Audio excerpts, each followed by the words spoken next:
Hello friends, Radhe Radhe. स्वागत है आप सबका आपका अपने चैनल में लतिका शॉर्ट्स में। तो कैसे हैं आप सब लोग? आशा करती हूँ कि आप सब लोग स्वस्थ होंगे, मस्त होंगे। जैसा कि आप लोगों को पता है कि मैं मेरे चैनल पर आप लोगों के लिए शॉर्ट में ही अच्छे अच्छे उपाय पूज्य गुरुदेव जी की कथा से सुनकर आप लोगों के लिए लाती हूँ, जो कि मैं आप लोगों को सरल भाषा में समझा पाऊँ। तो इस वीडियो में मैं आपको शुक्रवार के दिन क्या क्या काम करने चाहिए और शुक्रवार के दिन का एक ऐसा अचूक उपाय लास्ट में मैं आप लोगों को बताऊंगी, जिसको अगर आपने 2 शुक्रवार भी लगातार कर लिया तो आपके पति की तरक्की होना निश्चित है और आपके घर में लक्ष्मी भी टिकने लग जाएगी और घर में लक्ष्मी का प्रवेश होगा। तो आप इस वीडियो को लास्ट तक ज़रूर देखें और इस चैनल को सब्सक्राइब करना ना भूलें। तो जैसा कि आप लोगों को पता है कि लक्ष्मी जी का वार है शुक्रवार। शुक्रवार का लक्ष्मी, कई लोग शुक्रवार के दिन वैभव लक्ष्मी के व्रत की भी पूजा करते हैं। कई लोग शुक्रवार के दिन बहुत साफ़ सफाई का भी उपयोग करते हैं। वैसे साफ़ सफाई तो हमें डेली करनी चाहिए, लेकिन मैं आप लोगों को ऐसे नियम भी बताऊंगी और ऐसा एक उपाय लास्ट में मैं आप लोगों को बताऊंगी पूज्य गुरुदेव जी की कथा से सुना हुआ, कि जिसको करने से आपके घर में बरकत बनी रहेगी और आपके पति की तरक्की होगी और आप जीवन में जितने भी कष्ट है वो आपके सभी दूर हो जाएंगे। तो सबसे पहले करना क्या है आप लोगों को, शुक्रवार के दिन जब आप लोग सुबह ब्रह्म मुहूर्त में उठें तो सबसे पहले अपने दरवाजे के दोनों ओर जल छिड़के। ये तो आप लोगों को पता होगा। और अपनी दहलीज पूजन, अपना जो मेन दरवाजा है, अपना जो घर है, मान लीजिए आप फ्लैट में रहते हैं तो मेन दरवाजा जिससे आप बाहर निकलते हैं उसकी दहलीज पूजन करें। दहली को आप हल्दी वाले पानी से लीपें, या आप लोगों के पास अगर गेरू वगैरह हो तो उससे सुंदर सी रंगोली दहली पे ब्रह्म मुहूर्त में सुबह बनाएं, ठीक है।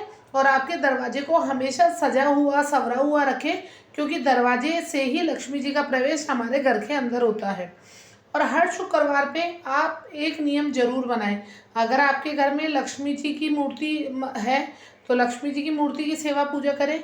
अगर लक्ष्मी जी का एक रूप श्रीयंत्र भी है, अगर श्रीयंत्र है तो उसको अपने पूजा के स्थान पर रखें।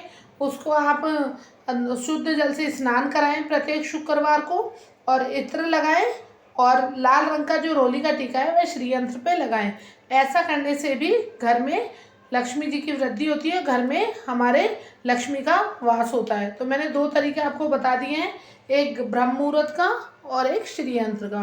और कि भाई लक्ष्मी जी की मूर्ति है तो उनकी पूजा इस तरह से करनी है, अगर नहीं है श्रीयंत्र है तो इस तरह से करनी है, ठीक है।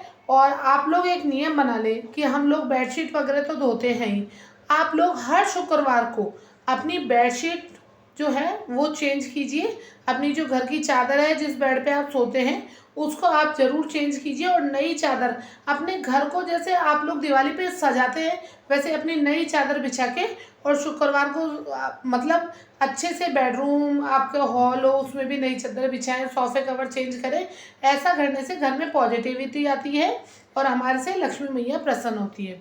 और एक नियम जरूर बना लें, शुक्रवार के दिन आप लोग चाहे खीर प्रसाद चाहे हलवा प्रसाद, लक्ष्मी जी को खीर बहुत प्रिय है और हलवा भी बहुत प्रिय है, इन दोनों में से एक चीज़ आप ज़रूर बनाएं और लक्ष्मी माता को भोग जरूर लगाएं, ठीक है। तो ये मैं आप लोगों को शुक्रवार के जो ज़रूरी काम है, बहुत ज़रूरी, जो छोटे छोटे से हैं, अगर इस दिनचर्या में अगर हम बदलाव लाते हैं और आप मेरे द्वारा बताए गए ये काम करते हैं तो आप खुद देखना आपके घर में लक्ष्मी का प्रवेश होगा। ये आज जो मैं आपके साथ कान्हा जी का वीडियो दिखा रही हूँ ये गुरुवार का है, आज की सुबह का ही है, जिसमें मैंने कान्हा जी को पीले रंग की पोशाक धारण करवाई है।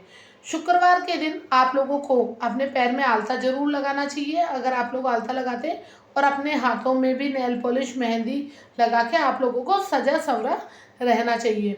क्योंकि एक औरत होती है, वह घर की लक्ष्मी का रूप होती है और सजे संवरे रहने से लक्ष्मी माता प्रसन्न होती है। अब वो अचूक उपाय जो मैं आप लोगों को बता रही हूँ, अगर आपके घर के मंदिर में सीहोर का कंकर शंकर है और या नर्मदेश्वर आपके घर में विराजमान है तो आप ये उपाय घर के मंदिर में ही करें। आपको करना क्या है, आपको लेनी है एक बेलपत्र। क्या लेनी है?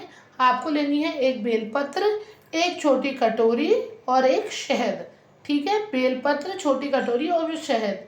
मंदिर की साफ सफाई करके, मंदिर को भी उस दिन आप कपड़ा चेंज करें, मंदिर की साफ सफाई जरूर करें, चाहे मंदिर छोटा हो या बड़ा हो, क्योंकि मंदिर में ही हमें लक्ष्मी जी की पूजा करनी है और ये उपाय करना है।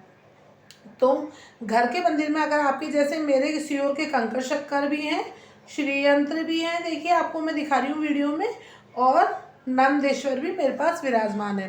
तो आप लोगों को करना क्या है, एक बेलपत्र का आसन देकर, शुक्रवार के दिन बेलपत्र का आसन देकर एक कटोरी में थोड़ा सा शहद रखकर, एक कटोरी में थोड़ा सा शहद रखकर भोले बाबा के सामने हमें रखना है, भोले बाबा के सम्मुख रखना है। जैसे मंदिर में मैंने शिवलिंग विराजमान कर रखे हैं कटोरी में, तो इनके सामने बेलपत्र का आसन देके कटोरी में शहद रखना है।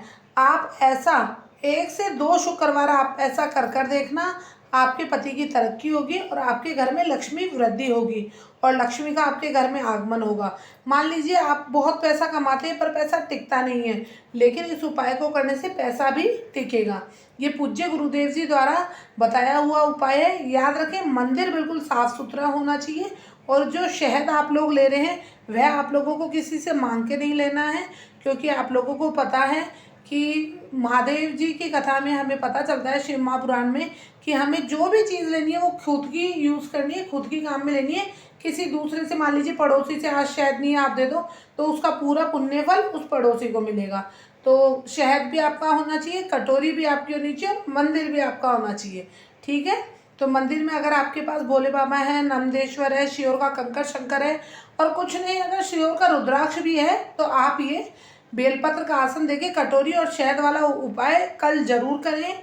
2 शुक्रवार 3 शुक्रवार करके देखें। आपके पति की तरक्की होना व्यापार में निश्चित है और आप लोग, मतलब आपके घर में लक्ष्मी का आगमन होगा और खुशियाँ ही खुशियाँ बढ़ेंगी। ये पूज्य गुरुदेव जी की कथा से सुनकर ही मैं आप लोगों को उपाय बता रही हूँ। और देखिए, वैसे तो साफ़ सफाई सभी लोग अपने घर में रहते हैं, लेकिन शुक्रवार को अगर हम 1-2 नियम बना लें मीठा बनाने का, जैसे खीर प्रसाद बना लिया या हलवा प्रसाद और उसका भोग लगा दिया, तो उससे लक्ष्मी माता प्रसन्न होती है। तो ये छोटे छोटे उपाय हम गृहिणियों को जरूर करना चाहिए, जिससे कि हमारे पति की तरक्की हो और हमारे घर में बरकत बनी रहे। क्योंकि शादी के बाद जो पति का भाग्य होता है वह पत्नी के साथ चलता है, इसलिए पत्नी द्वारा किए गए सभी उपायों से पति की तरक्की होती है। और इन उपायों में आपका ना तो कोई पैसा लग रहा है, ना आपका ज़्यादा समय लग रहा है, और अपने पति के लिए एक स्त्री इतना तो कर ही सकती है। तो आप अपने पति के लिए जो मैंने बताए वो नियम अपनाएं।